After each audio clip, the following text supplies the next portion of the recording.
Здравейте, уважаеми родари!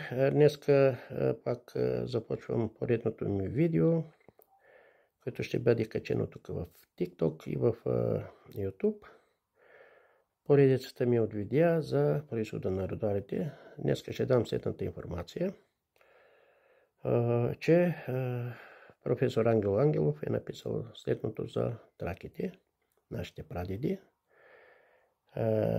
чието ние родарите сме преките потомци. Значи, трябва да знаете следното, че тракийският език не е изчезнал. Това го пише и Ангел Ангелов, пишат го и доста други историци. Траките не са били латинизирани, напротив, траките са запазили езикът и до ден днешен. Значи, съвременният румънски език е преименуван дако-тракийски език, или както се нарича дако-румънски. Той се е състоял от 3 диалекта, важни диалекта, като от днешните Карпати до днешна Стара планина, територията на Карпатите до територията на Стара планина в България, езикът се е наричал дако-мизийски. От Стара планина до територията на цяла Северна Гърция езикът се е наричал същински тракийски. И в цяла Турция, която също била наша територия, там са живеели тракийското племе фриги, езикът е бил наричан фригийски. Това трябва да се знае от нашите родари, че така и още до ден днешен така се има диалекти, както в самата Румъния и в България. Ние самите родари имаме диалекти помежду тях, като в едната част, в северната част, говорим на Ш, Аша, надолу там в Южна България казват Аса. Това е много важно, уважаеми родари, такава информация да знаете, че казват много историци, които, за съжаление, тяхната информация не се публикува официално, а се публикува някаква фалшива информация, че траките са били романизирани, латинизирани, са приели някакъв латински език, който, ако си направите труда да изследвате, ще откриете, че латинският език е един език, нов съставен език, който се употребява само в страната държава Ватикана и от техните там църкви на Ватикана, техните църкви, където там се пее на латински език, който по данни на историци е създаден именно от тракийският език.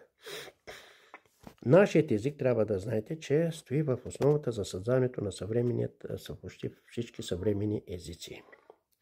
Още една информация ще ви кажа за кратко, че в Германия, в Мюнхен, е била проведена най-мащабното изследване палеогенетика. Палеогенетика се нарича, където са били събрани археолози и историци от почти целия свят. И ръководител на това изследване е бил румънец с заместник румънка. И те са били в една специализирана лаборатория в Мюнхен, където са били изолирани за един месец. Те не са нямали достъп до външния свят.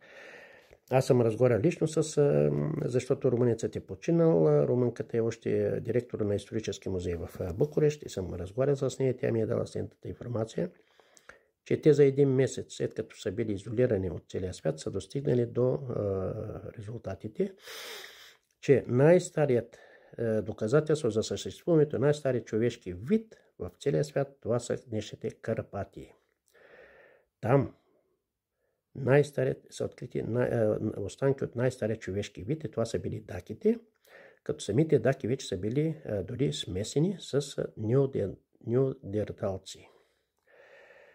Това доказва, че ние траките сме най-старият народ на Земята. Оттам вече се преселваме тук на Балканите.